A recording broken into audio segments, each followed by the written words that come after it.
خلیفہ دوم حضرت عمر کے دربار میں ایک فیصلہ آیا۔ فیصلہ بہت پیچیدہ تھا۔ کئی دن گزر گئے مگر کوئی نتیجہ نہیں نکل سکا۔ تمام بزرگوں سے مشورے کیے گئے پر نتیجہ نہیں نکل سکا۔ مدعی دو لڑکے تھے جو ایک ہی بات کرتے تھے۔ دونوں کا دعویٰ بھی ایک ہی تھا۔ ایک ہی شخص کو اپنا باپ کہتے تھے جو فوت ہو چکا تھا، اور کہتے تھے ان دونوں میں سے کوئی ایک سگا بیٹا ہے اس کا، اور اسی کو والد کی جائیداد ملے گی۔ جس شخص کو اپنا والد کہتے تھے اس کا بھی کوئی اور قریب نہیں تھا جو پہیلی بجھا سکے۔ بس دونوں لڑکے دعوے دار تھے، اور اب ان دونوں میں سے اصل وارث کو تلاش کرنا تھا اور اسی کو جائیداد کا وارث بنانا تھا۔ مگر بات الجھ کے رہ گئی کہ وارث کون ہے۔ تمام بزرگوں اور ذہین ترین لوگوں کے مشورے کام نہ آئے۔ دونوں لڑکے یک زبان کہتے تھے یہ میرا باپ ہے۔ تمام تر معلومات بھی ایک جیسی بتاتے تھے۔ دونوں ایک دوسرے کو جھوٹا کہتے تھے اور ہر کوئی خود کو سچا کہہ رہا تھا۔ فیصلہ کرنا مشکل ہو گیا تھا، سچا آخر کون ہے۔ جب کوئی بات نہ بنی تو فیصلہ باب العلم امیر المومنین امام المتقین حضرت علی علیہ السلام کے دربار بھیجا گیا۔ حضرت سلمان فارسی رضی اللہ تعالی عنہ نے حضرت علی کو پورا قصہ سنایا اور لڑکے بھی حضرت علی کی خدمت میں پیش کر دیے۔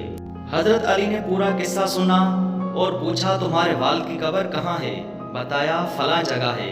حضرت علی نے حکم دیا کہ قبر کو کھود کر اس سے ایک چھوٹی ہڈی کو نکال کے لاؤ۔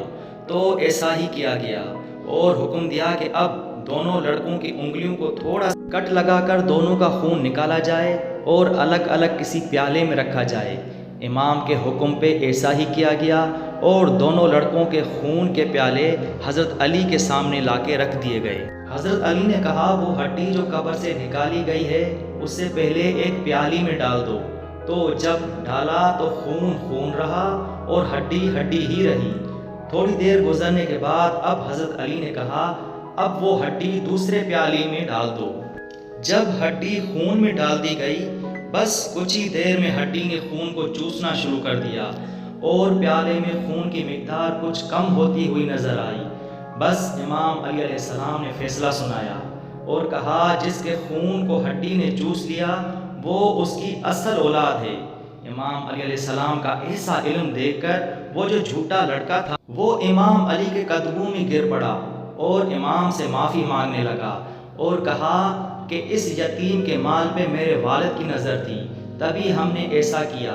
امام نے کہا کہ معافی اس لڑکے سے مانگو، تم اس کے گنہگار ہو اور لالچ کر کے اللہ کے گنہگار بنے ہو، مگر وہ غیب کا جاننے والا ہے، ہر کسی کے ساتھ انصاف کرنے والا ہے۔ اگر اس لڑکے کو یہاں یہ دولت نہیں ملتی تو روز قیامت ضرور اس کے ساتھ انصاف کیا جاتا۔